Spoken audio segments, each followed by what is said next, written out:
Assalamualaikum warahmatullahi wabarakatuh. Perkenalkan, saya Sri Wahyu Limbong dengan NPM terakhir 039. Di sini saya akan menjelaskan materi yang diberi oleh Ibu Khadijah dari awal masuk kuliah sampai akhir.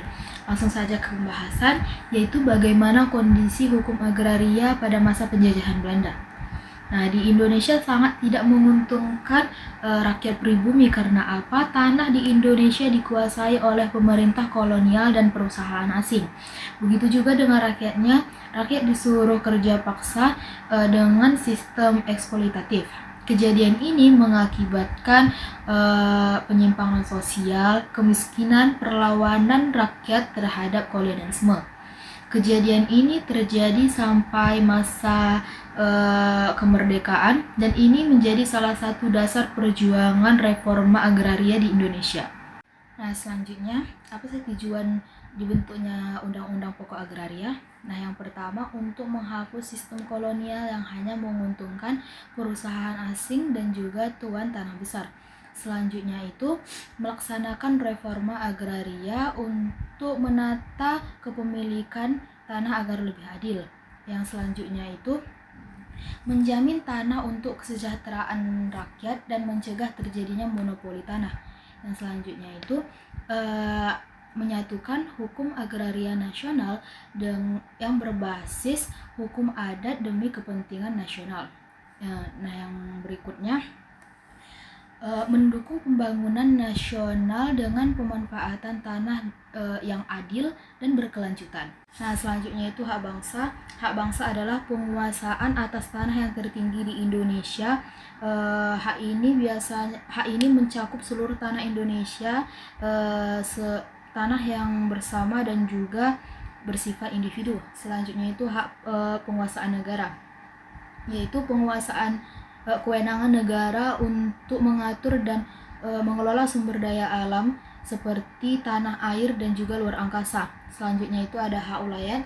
Hak ulayat adalah hak yang biasa dikuasai oleh tanah adat yang tidak memiliki sertifikat tersendiri. Nah, selanjutnya kita ke HGU. HGU adalah hak guna usaha. Hak pengusahaan tanah negara seperti peternakan, pertanian, perikanan, dan yang lain-lain. Maksimal pemakaian tanah ini yaitu 35 tahun dan ada masa perpanjangan pemakaian. Nah, berakhirnya HGU ini karena ada musnahnya tanah, pencabutan hak, pelepasan hak, habisnya masa pemakaian, dan dicabut karena ada beberapa faktor yang tidak terpenuhi ataupun syarat yang tidak terpenuhi. Selanjutnya itu ada HGB. HGB adalah hak guna bangunan, yaitu hak menggunakan bangunan ataupun mendirikan bangunan di atas tanah negara. Ini maksimal peminjaman maksimal pemakaian tanah ini yaitu 30 tahun dan sama seperti HGU ada perpanjangan. Nah, berakhirnya HGB sama juga dengan HGU. HGB ada dia terbengkalainya tanah, musnahnya tanah, pelepasan hak, pencabutan hak, berakhirnya masa pemakaian, dicabut karena ada beberapa faktor yang tidak terpenuhi ataupun syarat tidak terpenuhi. Selanjutnya adalah hak pakai. Hak menggunakan tanah milik negara dan juga orang lain. Ada yang bersifat publik dan ada juga bersifat privat. Kalau publik ini kalau publik ini seperti jalanan dan juga jembatan. Kalau misalnya privat itu rumah dan usaha. Nah, selanjutnya itu hak pengelolaan.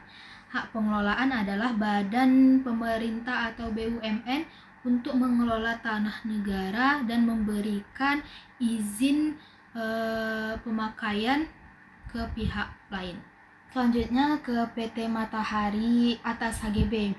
Nah, jangka waktunya itu adalah 30 tahun dan ada masa perpanjangan pemakaian 20 tahun dan ada masa perbaharui dengan jangka yang baru diatur dalam PP nomor 40 tahun 1996.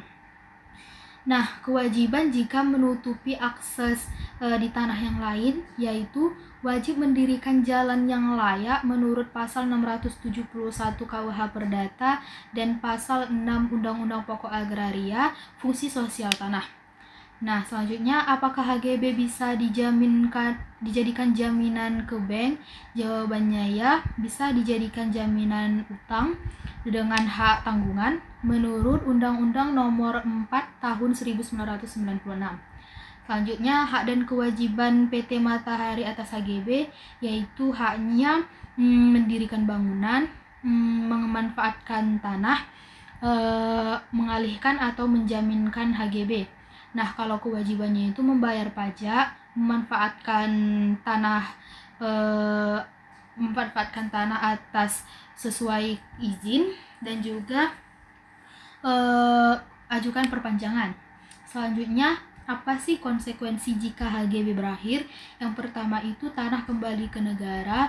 Selanjutnya, bangunan ikut dikuasai oleh negara kecuali diajukan perpanjangan dan perjanjian khusus.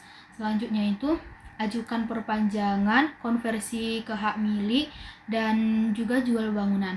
Sekian penjelasan dari saya. Jika ada kata-kata yang salah mohon dimaafkan. Assalamualaikum warahmatullahi wabarakatuh.